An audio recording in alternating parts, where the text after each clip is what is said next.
എപ്പോഴെങ്കിലും കൈപ്പയ്ക്ക് വെച്ചിട്ട് ഈ റെസിപ്പി ട്രൈ ചെയ്തിട്ടുണ്ടോ? നല്ല ടേസ്റ്റ് ആണ് കേട്ടോ. കുട്ടികൾക്കും വലിയവർക്കും ഒക്കെ ഒരേപോലെ ഇഷ്ടപ്പെടുന്ന ഒരു റെസിപ്പിയാണ്. അപ്പോൾ നമുക്കിത് എങ്ങനെ ചെയ്യാമെന്ന് നോക്കിയാലോ.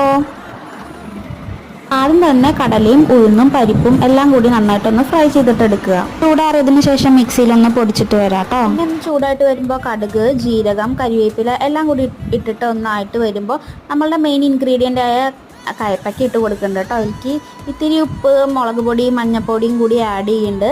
മല്ലിപ്പൊടിയും എല്ലാം ആഡ് ചെയ്തതിന് ശേഷം നന്നായിട്ട് ഒന്ന് ഇളക്കി കൊടുക്കുക. എന്നിട്ട് കുറച്ച് വെള്ളം തെളിച്ചിട്ട് ഒന്ന് അടച്ചു വെച്ചിട്ട് കുറച്ച് നേരം വേവിക്കുക കേട്ടോ. എന്നതിന് ശേഷം നമ്മൾ അരച്ചു വെച്ച മിക്സും കൂടി ഇതിലേക്ക് ആഡ് ചെയ്ത് കൊടുക്കാം കേട്ടോ. കഴിക്കാൻ നല്ല ടേസ്റ്റാണ്. നല്ല കറുമുറുന്ന് പോലെ ഉണ്ട്. കാരണം കുറേ പൊടികളൊക്കെ ആഡ് ചെയ്തിട്ട് കയ്പ്പയ്ക്കയുടെ കയ്പ്പൊക്കെ അങ്ങോട്ട് മാറി നിൽക്കും കേട്ടോ. അത്രയ്ക്ക് ടേസ്റ്റാണ്. എനിക്ക് നല്ല ഇഷ്ടമായി കേട്ടോ. ഉണ്ണിക്കും ഒക്കെ നല്ല ഇഷ്ടമായി. അപ്പോൾ കുട്ടികൾക്കൊക്കെ ഉണ്ടാക്കി കൊടുക്കാൻ പറ്റും നല്ലൊരു റെസിപ്പിയാണ്. അപ്പോൾ നിങ്ങൾ ഒന്ന് ട്രൈ ചെയ്യൂ. എന്നിട്ട് ഇഷ്ടപ്പെട്ട കമൻറ്റ് ചെയ്യാൻ മറക്കല്ലേ കേട്ടോ. അപ്പോൾ ചാനൽ ആരെങ്കിലും സബ്സ്ക്രൈബ് ചെയ്യാതെ കാണുന്നത് സബ്സ്ക്രൈബ് ചെയ്യാൻ മറക്കല്ലേ. Thank you for watching. By.